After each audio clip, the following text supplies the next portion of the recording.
Today we spoke with Brian Hooper, who along with his friend Jeff composed the folk album Southampton in Song. The album delves into Southampton's local history and has been the primary focus of our investigation into the extent to which music and song can be used as a source for the study of history. Brian covered a number of topics with us, including his inspiration for the album and his thoughts and knowledge on Southampton's rich historical past, as well as a discussion regarding the usefulness and limitations of music within history. So without further ado, here's what happened. Okay, so basically, Brian, we just want to ask you essentially just to start off with, what inspired you to write the album? That was really because I'd been to America. I already knew a few local songs. Or I was aware of a few, and there were a couple that were in my repertoire as a singer. And then we went to California, and when you get out of LAX airport and you drive down the freeway, the LA freeway, you see all these signs of the places, and you think, oh, I've seen that film, or I've heard that song, or I've read a book about that, and it's just extraordinary how much of our popular culture is in a really small part of the States, and this continued when we spent a bit of time down in San Francisco.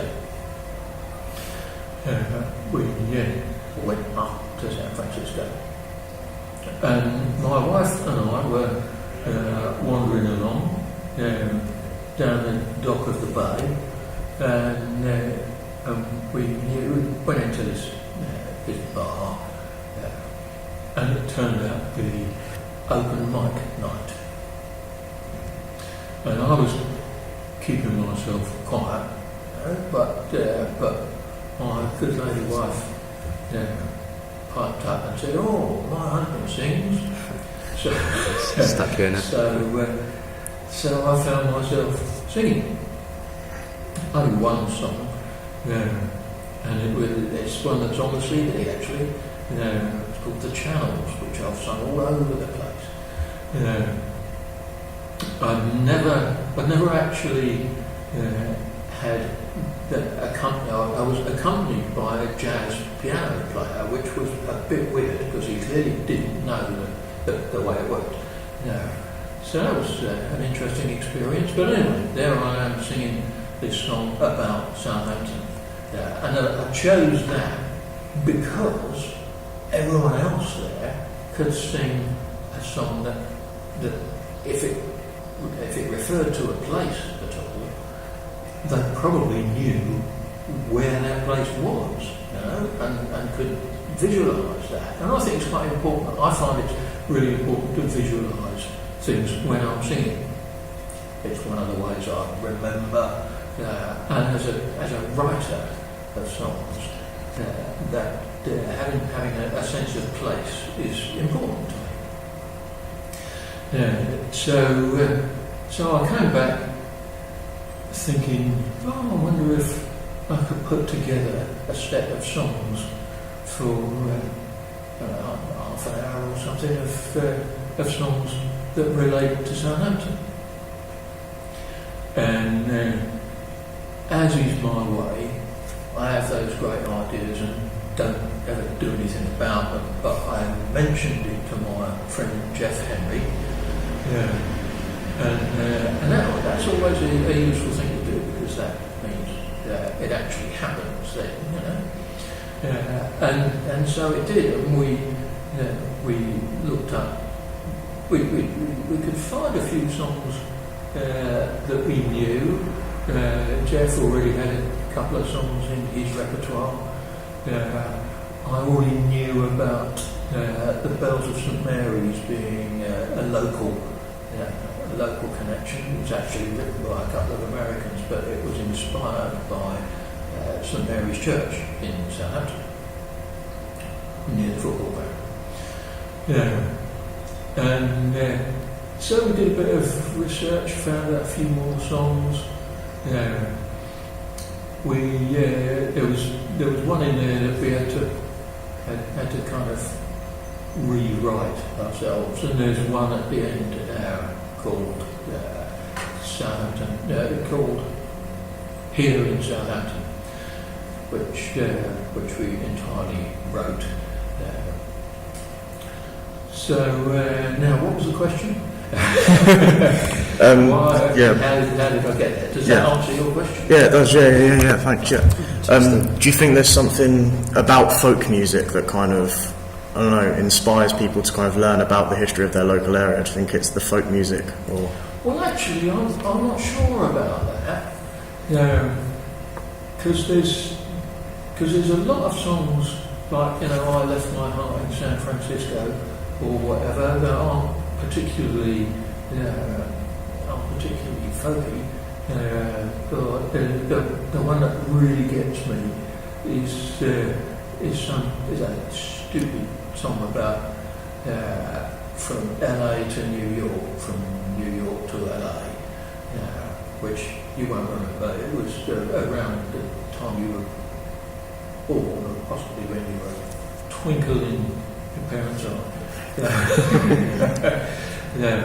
But they're just so naff from all sorts of angles. Like I happen to, I've always been singing folk and folkish songs, since the 1960s, and so that's my natural way of going. But I think it's probably, quite.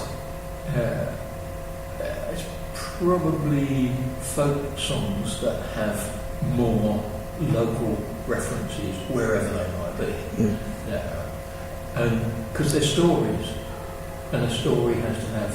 They're mostly stories, and stories are always set somewhere.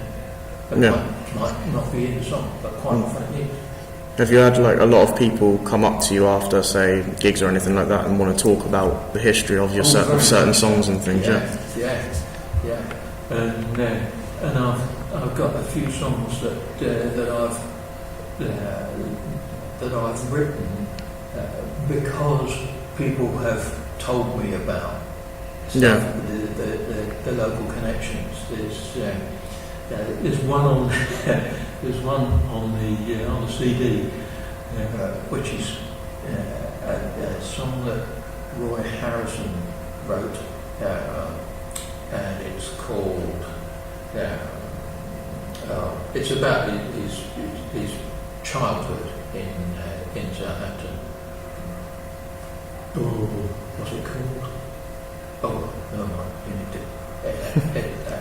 But there's a song in there written by a bloke I knew who was writing this song about his childhood in the Second World War.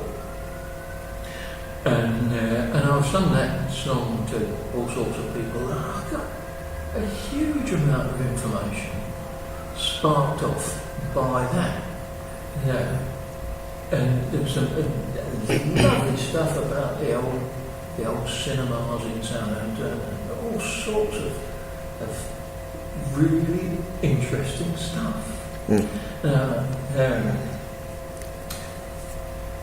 you may want to ask me about the relationship between songs and history and how it connects. Well, I started from songs and worked towards history. At school, I did my O levels, 1965, and I did history, and I got a grade 9. And there was the range was 1 to 9. 1 was good. Nice. I was about to congratulate him. So I really wasn't taken by history at all. But I got into music and folk music, and I was hearing this stuff, you know, and maybe I was just too young to be interested in history, but actually when there's stories in history, they're so much more interesting. You know? And I really got involved. I did. I digress, but there's a mill over at Ealing, which is just west out of Southampton, and it's a tide mill, and it's the only working tide mill in Britain, possibly Europe. I'm not sure about that. Been there since the Roman times. No. And you know, the tide comes in and across a causeway, and you stop the flow, and when the tide goes out, you've got a lot of water there that you can run through and make power from it, and make grind corn. And I happen to know a chap from the museum, Hampshire County Museum Service, who was doing a lot of work to restore this thing. He was a molinologist. Molinology is the study of windmills. Molinology. So you learn a new word. It's all right. There's no use for it at all. But he was really interested in learning about that, and I said, I could write a song about that. And eventually several of us wrote songs. And there's a little EP, a little 45 RPM there. Oh, nice. Yeah. And the thing was opened in must have been about 1980, I suppose. It had been restored and put back into working condition. Yeah. And I was singing at this event, and my school history teacher turned up, and I had to remind him that actually I got great night, because he was trying to claim credit that I was interested in history. Didn't work that way at all. It's the stories that get you into history. And I've got quite a few songs like that. One about Lady Alice Lisle, who was the first at the bloody assizes back in 1649. And I'll do a song about that. And I've learned quite a bit about that process. Through that, I've learned an enormous amount about the 100 Years' War. Because of initially one of the songs on the CD, which is about building the walls. The sack of Southampton in 1388, I think, something like that. So for studying, you prefer study writing music about like local Southampton stories rather than like maybe like international ones. Is that because you've grown up in Southampton and it's more like personal, or because you feel more people need to know about like local Southampton stories? Well, I don't only write about Southampton songs, but yeah, I do quite a lot of those, and I think it's important that people can connect with the place they live in. And I guess it's partly because I feel that people, it may not just be Southampton. I'm sure it isn't Southampton. Look, here's a question from you. Where do you come from? Cardiff. Cardiff. What's Cardiff like? I quite like it. Yeah. Oh, good one. What about you? Newport. Oh, a bit of variety. We need to know. And do you like Newport? Yeah. Yeah. Oh, must be a Welsh thing. Perhaps it's a Southampton thing. But if you read the local paper, you will, especially in the letters page, there's somebody slagging off the town. Yeah. And it happens all the time. It was, have I read today's Echo yet? Probably. There was certainly some stuff in there yesterday that got me wound up. People were like, oh, this was something or other was a missed opportunity, blah, blah, blah. And there's a new theatre and they've had a bit of difficulty, the lifts don't work. Everybody's saying, oh, what, a load of rubbish. Can't this city get anything right? Come on, it's just a lift. It's a mechanical thing. And I get fed up with people whinging about the place they live in. So I like to do my little bit, I suppose, to praise the place, or at least make people kind of more aware.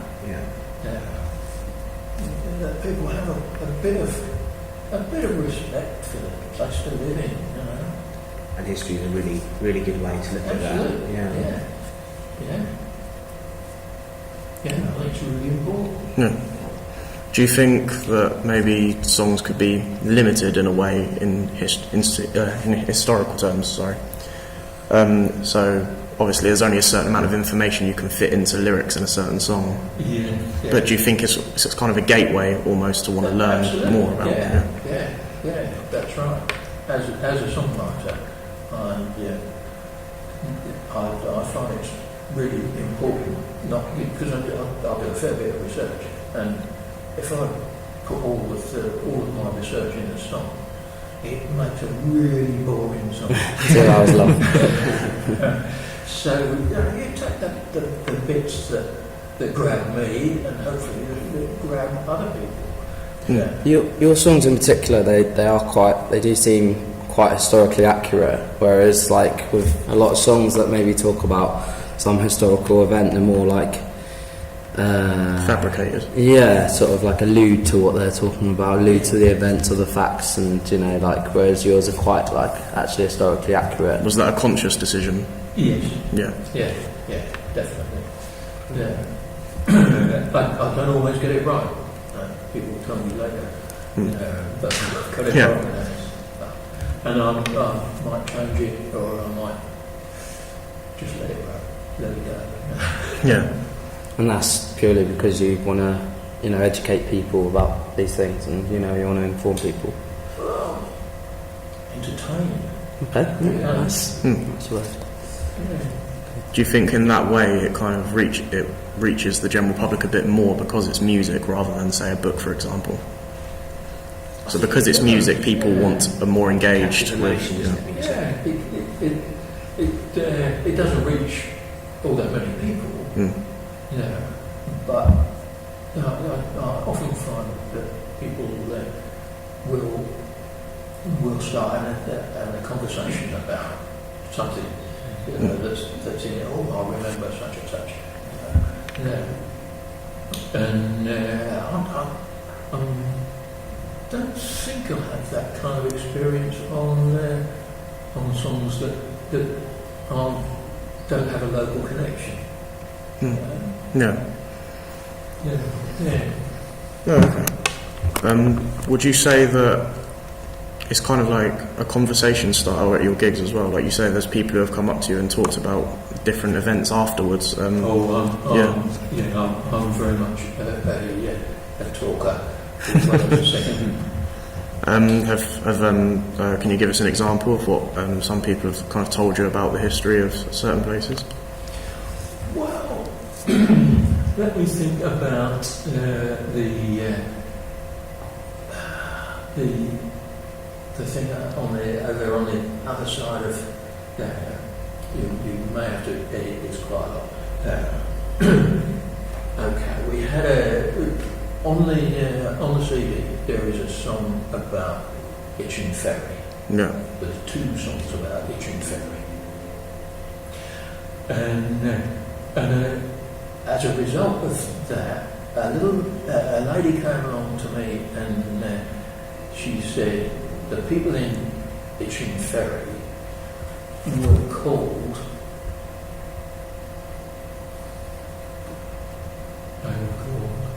Clickmadoodle. They were called Clickmadoodle. I don't know, I understand that. But they were called Clickmadoodle was something like that. And this was because the devil was discovered in a bush. The people in Itchen Ferry had come to the conclusion that the devil was a few hundred yards up in Pear Tree Green, living in a bush. And they knew the devil was living in this bush because they could hear this clicking noise. And it eventually turned out that they went up, these blokes went up, I'll tell you a little bit more of the story. They ganged up and they went up to Pear Tree Green to kill the devil. Don't think you can do that. I don't think that's. Can you kill the devil? You'll have to go. We should have done that years ago. Why hasn't somebody done that already? If you could.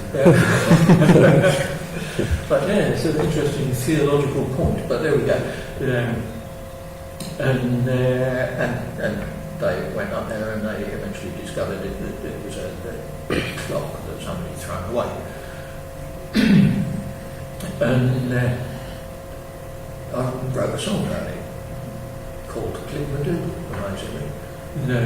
Interesting. Which a lot of people seem to like. I sang it on Voice FM. A few years ago, and it was people kept phoning in and asking to hear it again, which I was Brilliant. pleased about. Yeah. And I went to another a group of old folks. I do that quite a lot, go around singing to old folks, and people of my age, really. But this old lady told me a slightly different version, and that this was apparently that this clock had been originally found on the beach. It had been washed ashore, and then somebody had dumped it in this bush, and it was ticking. And I thought, that doesn't really sound very good. The idea of a clock that floats didn't seem to work very well to me, and one that then was clicking, having been washed ashore, just didn't seem to work. But these stories just Interesting. take a life of their own. One obvious limitation of using like a song to study history would be like the artist's own own personal opinions or own standpoints towards things in the song. So they can often be quite biased. Whereas I didn't really find that in any of your songs. Do you find that hard to keep out of your music, or to keep your personal opinions, or? That's a very interesting question, because sometimes, and it's probably not all that clear on the CD, but generally I do come at it with an angle, Okay. I suppose there has to be an angle for me to get interested in it. Of course. Yeah. But I think it's good to have to tell the story, and let people make up their own minds. So I'll always have some kind of angle, but not. I wouldn't particularly make a political point out of it. Yeah, but I do that quite often. But not with history. Well, would you say that the main focus of your songs is to entertain rather than to inform? Would it be? It's definitely more entertainment basis. Your songs. I think entertaining. Really. Yeah. Because that could possibly be like a limitation with music in the sense that the purpose isn't to inform or isn't to give information. It is to, entertain, make people happy, that kind of thing. I know you've alluded to it a little bit before, but could you sort of tell us about your research process? So maybe you've got a tiny bit of history in your head. How do you go about researching that? Is it talking to people? Is it going to libraries? Well, you always start on Google. Well, for example, Jeff and I and another guy put together a suite of songs about the Titanic, and we spent a lot of time in the library getting all the books. Not too much of talking about it, although there are a number of people who have a lot of knowledge. They're mostly called Titanoraks. And sums them up in some cases. Talk to a few people. Generally, they sort of point you in the right direction, and then you read it up.